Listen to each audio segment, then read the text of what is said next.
Canal 20 passa a apresentar o programa Biografia, fatos e pessoas que contribuíram para a história de Ribeirão Preto. O entrevistado de hoje é o Dr. Luiz Henrique Pacini Costa, promotor público de uma luta incansável contra os bandidos, as coisas erradas e sempre cumprindo com a sua função. O Dr. Luiz Henrique Pacini nasceu em Uberaba e de lá veio para cá estudando na Faculdade de Direito Lauro de Camargo, onde se formou em 1983. Foi treinador de natação da recreativa, advogado, delegado de polícia e depois entrou como promotor público, na promotoria. E eu vou falando depois, no decorrer do programa, das suas funções, dos seus trabalhos. Eu só posso dizer para vocês o seguinte: foi um homem marcado para morrer pelos seus ideais e pelo cumprimento da sua função. Nosso cumprimento, doutor Pacini. Eu que fico muito lisonjeado de estar aqui com você, Morandi. Você é uma pessoa, um homem que ocupou cargos públicos aqui durante 35 anos, tem uma influência muito grande em Ribeirão Preto, e para mim é uma honra muito grande estar aqui ao lado deste homem público, deste jornalista e dessa figura, desse ser humano especial que você é. Mineiro de Uberaba. Mineiro, normalmente, ele tem uma posição mais pacífica, mais, assim, de fazer o meio de campo, ser ponte, ao invés de fazer fosso. E o senhor, quando entra numa briga, é para resolver, é para que a lei seja cumprida. Quais os casos que o senhor participou e que tiveram repercussão nacional, não vou dizer só citadina nem estadual, nacional, doutor? Profissionalmente, como promotor, eu tive uma atuação muito intensa na infância. Infância e juventude. Infância e juventude, nós fizemos uma intervenção aqui na unidade, questionamos o antigo modelo FEBEM. Certa feita eu cheguei a dizer, e foi em rede nacional, que aquilo era uma casa de faz de conta, que aquilo a gente fingia que pedia internação, o juiz fingia que internava, o menino fingia que estava internado e a sociedade fingia que estava tudo bem. Isso teve uma repercussão muito grande, foi um fato que marcou, porque depois disso o governo do estado de São Paulo, na época o governador Covas, fez aquilo que havia prometido, que era trocar a roda do carro, os pneus do carro, com ele andando. E foi feita as alterações que nós queríamos aqui em Ribeirão Preto, que era separar as unidades em unidades distintas, ter uma unidade para meninos carentes e infratores. Meninos, né, que não tivessem antecedentes, outros que tivessem um perfil mais grave, uma unidade de abrigamento inicial. Então isso, de uma certa forma, depois teve essa mudança no estado de São Paulo inteiro e no Brasil inteiro. A partir daqui. Começou aqui, com questionamento, com decisões. Nós provocamos o doutor Gentili, que comprou essa briga também. Isso foi um fato marcante. O outro fato também foi aquelas ações de execuções sumárias que aqui aconteciam e que nós tivemos... O chamado Esquadrão da Morte, né? A Corregedoria da Polícia Civil, nós do Ministério Público, com alguns colegas, obviamente, tivemos uma atuação que nos deixa orgulhosos, porque com certeza contribuímos para a redução do número de homicídios no Caiu abruptamente, né? Isso foi detectado até pelo IPEA, que, fazendo um levantamento sobre as mortes violentas nas cidades... Quantas mortes nós tivemos naquele tempo? Nós tivemos de 96 a 2002, 94 a 2002, duas centenas de mortes por ano. 220, 230. E, coincidentemente, depois, com outros fatores também, o Estatuto de Desarmamento, a intervenção que a Corregedoria e o Ministério Público fizeram, nós entramos na casa dos dois dígitos. Hoje nós estamos algo em torno de 40, 45, já é... 20% isso. Só daquilo que se tinha. Já nós praticamente estamos entrando na década que morreu 400 pessoas em 10 anos. Antigamente morria 400 pessoas em 2 anos. Agora é o seguinte, quem viu o mineiro Dr. Luiz Henrique Pacini Costa, advogado formado em Ribeirão Preto, foi delegado de polícia e teve uma série de atividades sociais, que nós vamos falar depois, com essa tranquilidade, não dá a impressão, ou não tem a impressão, de que esse homem esteve na mira de muitas armas, muitas vezes, inclusive com ameaças constantes, porque ele enfrentou, ele colocou a sua vida para ter este resultado. É isso, doutor Pacini? Não é fácil, né? A gente se expõe, nós acompanhamos o seu trabalho. Se expõe muito quando você quer que as coisas tenham um outro rumo. O objetivo nosso nunca foi outro a não ser a melhoria de vida e qualidade de vida das pessoas. As mortes, ou seja, a violência, ela gera violência. Até as pessoas entenderem o que está acontecendo, muitas pessoas morrem até entender o que vinha acontecendo. Então, grupos eram estimulados a se degladiar e às vezes pessoas inocentes que não participavam de nada pagavam essa conta. E a violência, ela é uma coisa que nós temos que extirpar, venha de onde vier. Porque toda vez que nós vemos um corpo no chão, que isso é levado à mídia, à imprensa, isso causa um mal-estar em todos. E proporciona a que tenhamos mais violência. Mais violência. A violência se chama violência, é por isso que eu não me arrependo em nenhum momento de ter enfrentado isso, corrido riscos. Acho que eu escolhi essa profissão por conta de uma série de fatores. Uma delas é a chance que nós temos de poder mudar um pouco a vida das pessoas para melhor.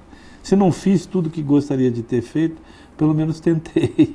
Agora, como é que chegavam essas ameaças para o senhor? É um troço complicado, né? A gente percebe porque você ou recebe telefonemas ou interceptações telefônicas. Tinha até ameaça de bomba. Tem tudo. Nós tivemos uns problemas aí que passamos por ele. Hoje, felizmente, está mais calmo. Entrou o PCC na história também, não?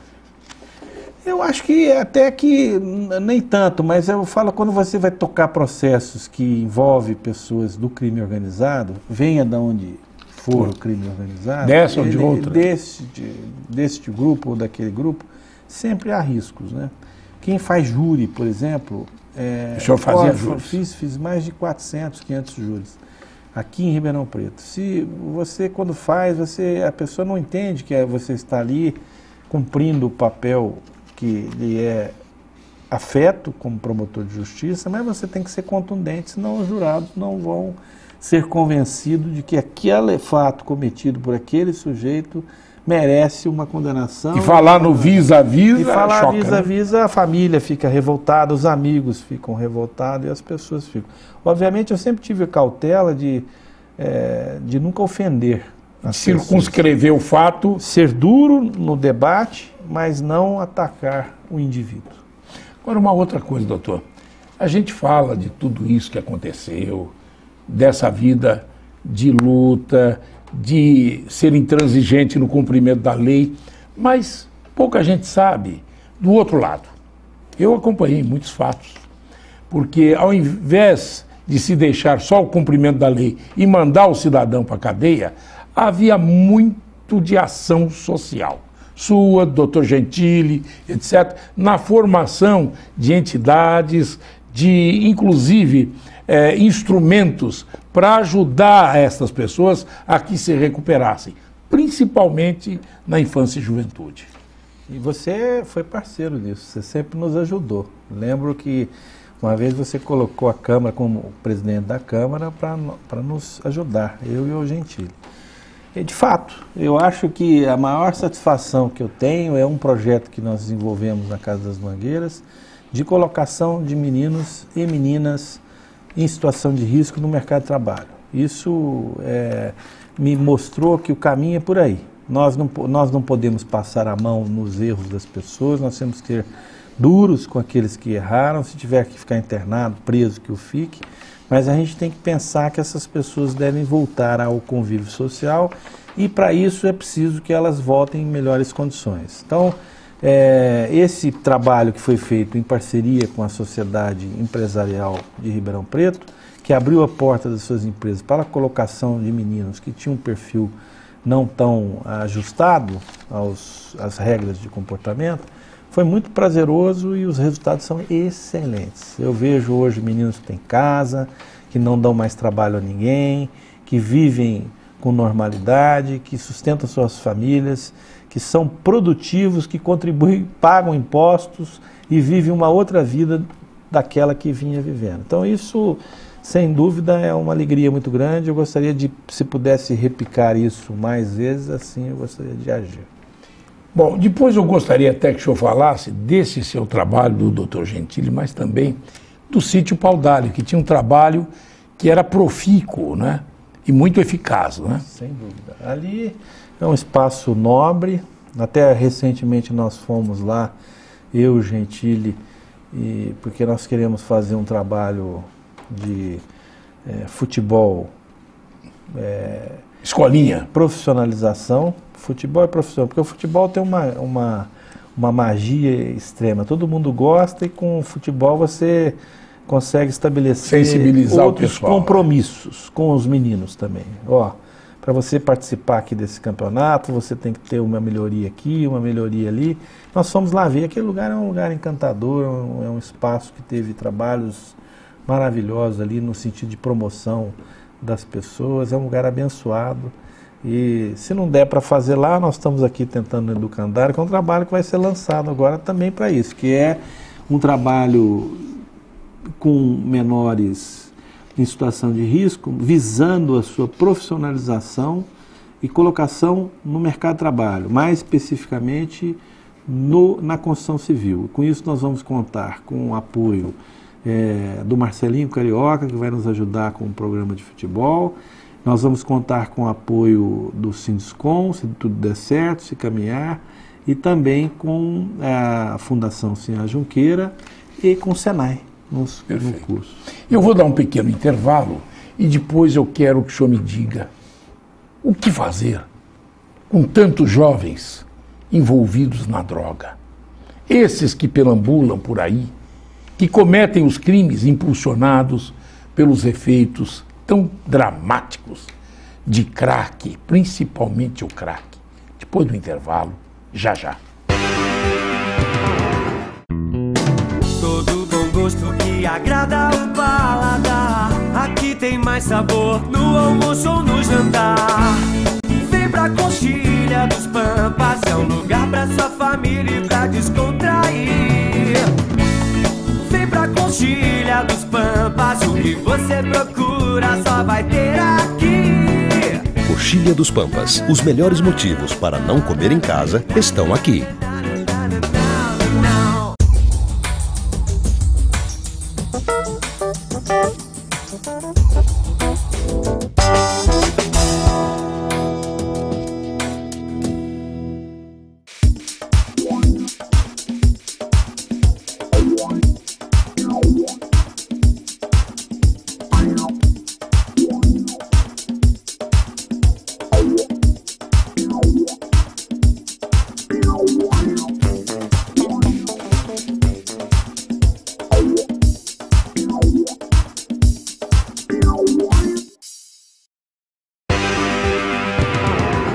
O Canal 20 volta a apresentar Biografia.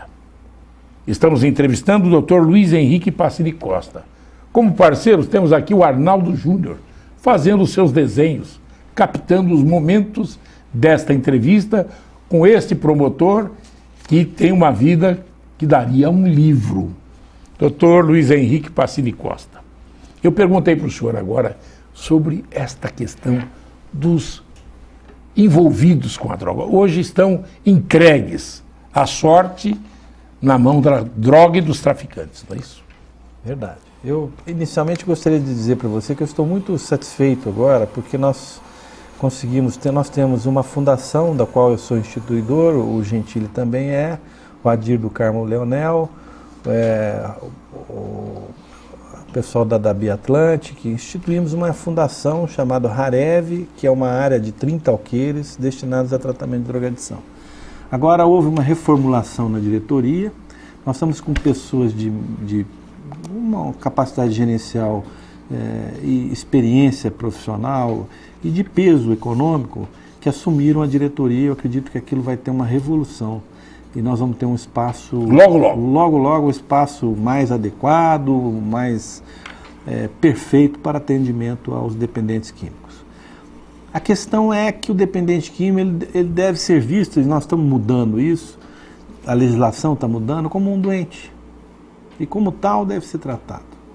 Nós temos que ter mais clínicas, nós temos que intervir mais sobre o aspecto de ser isso uma doença que o paciente não tem condição de sair sozinho, ele precisa de ajuda. Diferentemente do traficante. Do traficante. O traficante deve ser punido e penso eu que trabalho nesse sentido, acho um absurdo quando se quer substituir pena privativa de liberdade por prestação de serviços à comunidade. Isso é um contrassenso, essa troca, né? Não dá, o sujeito está vivendo em cima da destruição das pessoas. Quando você tem um jovem dentro de casa dependente químico acentuado, ele vai ser um sujeito improdutivo, ele vai mentir, ele vai subtrair bens dos familiares, ele cria um problema para ele, que é uma opção que ele fez, e cria um problema para a família que vive doente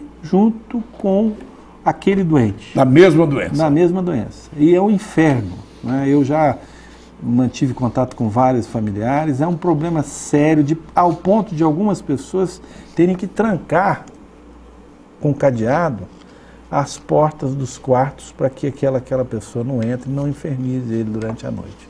É uma escravidão, é um absurdo, e aquele que está usando droga, pare enquanto que é tempo, porque isso vai tomando conta de você de tal maneira que depois você se vê dominado, você não domina mais. Então, não brinque com isso, não brinque com isso.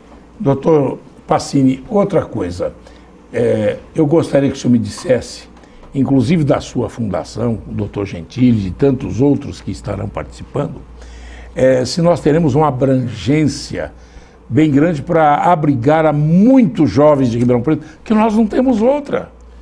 Lá, ela hoje atende a 30, no máximo 30 pessoas. A ideia ali é fazer com que ela atenda mais, até em torno de 100 pessoas. Só que a gente quer fazer um modelo de intervenção. Quer dizer, é uma área muito nobre, uma área que são 30 alqueires, desses 30 alqueires, 15 alqueires é possível se trabalhar nessa área, e a gente quer que aquilo tenha um perfil de excelência no atendimento, não é? Para que a gente depois possa criar outros espaços, não só naquele local, mas em outros locais, porque isso é um problema, e um problema muito sério que a sociedade enfrenta. Felizmente, Mulandinho, felizmente, essa questão está entrando na pauta das discussões daqueles que disputam os governos. Por exemplo, nas prefeituras, os candidatos começam a discutir isso no governo do Estado e na presidência da República. Então, ano que vem é eleição para governo e para a presidência da República, vai entrar na assunto pauta, vai né? entrar. Que não era comum, você se lembra disso. Nunca, então, todo mundo esquecia, isso era um lixo, vamos enfiar debaixo do tapete e vamos esquecer desse problema. Esse problema agora está aparecendo com uma intensidade muito grande, ele reflete na violência, porque essas pessoas praticam furtos, às vezes roubam e às vezes até matam por conta desta dependência química, dessa muvuca toda que é o uso excessivo de substâncias entorpecentes. Então, é um problema que, quando você mexe com ele, você mexe imediatamente até com os índices de violência nos grandes centros. Uma outra coisa. O senhor, obviamente, pelo seu trabalho, pela sua atuação, deve ter sido chamado pelo seu pessoal lá de cima, né, que coordena todo o Ministério Público, para participar lá de uma série de comissões, inclusive para ficar mais perto daquele que coordena toda a entidade. E o senhor nunca quis sair de Ribeirão Preto. O senhor está aqui, quer dizer, pousou aqui e continua trabalhando em prol da cidade, em prol desses objetivos sociais, não é isso? Eu tive algumas oportunidades de trabalhar em São Paulo com o procurador-geral, na sua assessoria, não do atual, mas do Dr. Rodrigo Pinho. Depois fui convidado e trabalhei na ENASP, que é a Estratégia Nacional de Segurança Pública, que é composta pelo Conselho Nacional do Ministério Público, Conselho Nacional de Justiça e Ministério da Justiça. Nós fizemos um trabalho muito legal, que vocês aí, telespectadores, já viram aquela propaganda Conte Até 10, com Anderson Silva, com o Cigano e aqueles dois atletas. Tirando o veneno da violência. Né? Conte até 10, não é? Que você aparece assim, o Anderson Silva. Se você mexer com esse cidadão, você não pode, não saberá o que irá acontecer com você. De repente ele aparece, nada. Eu sou de paz. Eu quero a vida. A raiva passa, a vida fica. Se algumas pessoas tivessem contado até 10, por exemplo, como aquele fato que aconteceu lamentavelmente ali na João Fiuza com a Olaia Pascoal lá em cima, nós não teríamos aquela morte, aquela tragédia toda. Tantos feridos. Agora uma pessoa morta, outra presa. E ele com tantos problemas a resolver. Então, essa experiência foi feita, fui convidado também para ser ouvidor do Departamento Penitenciário Nacional, mas tudo isso não substitui o conforto e o prazer de trabalhar em Ribeirão Preto. Eu preferi... contribuo, mas prefiro ficar aqui no meu canto, cuidando da minha cidade. Eu tenho mais qualidade de vida. É difícil você ficar fora, morar em São Paulo, morar em Brasília, é complicado. O que falta em Ribeirão Preto que o senhor acha? Da sua vivência e tudo mais, o que falta? Eu acho que se tivesse algum poder na cidade, assim, político e tal, eu iria fazer mais atividades esportivas. Eu iria trabalhar... Criar mais núcleos? Eu faria, por exemplo, eu não insistiria para que o aeroporto ficasse onde está. Eu trabalharia com uma região metropolitana, o aeroporto podia ficar 20, 30 quilômetros daqui, com uma avenida, até com trem rápido acessando, um aeroporto de cargas e passageiros, e transformaria aquela área lá numa área de multiuso, até com pista de corrida, com uma arquibancada em U, para que você pudesse ter shows artísticos, oficinas profissionalizantes, um centro esportivo de primeiro mundo, piscinas, cursos profissionalizantes, enfim, aquela zona norte, que é a zona mais complicada, onde os índices de violência são mais altos, eu transformaria aquilo num espaço de multiuso, com aspecto social, esportivo, de eventos, e faria isso na cidade inteira para que essa meninada não fique nas ruas empinando pipa, que aprendam alguma profissão, que não precisa ser doutor. Hoje o eletricista, o encanador, o torneiro mecânico, né? Ele ganha tão bem quanto o profissional com terceiro grau. E aquela história que se diz muito, o senhor já deve ter ouvido muito, né? Que cabeça vazia é oficina do capeta. Agora, só para encerrar, estamos já rapidamente, passou tão rápido, né? É o seguinte, o senhor já foi convidado a ser candidato na política? Olha, eu gosto muito de política. Sim. Qual mineiro que não gosta? A minha família, nós temos um tio que quase foi governador do Distrito Federal, foi presidente do Tribunal de Contas, chegou a ser por alguns meses ministro de Estado, o irmão da minha mãe, chama Mário Pacini, já morreu. Então a família tem tradição na área, nos meus avós e tal. E eu gosto, mas assim, ainda a minha profissão me traz uma série de limitações.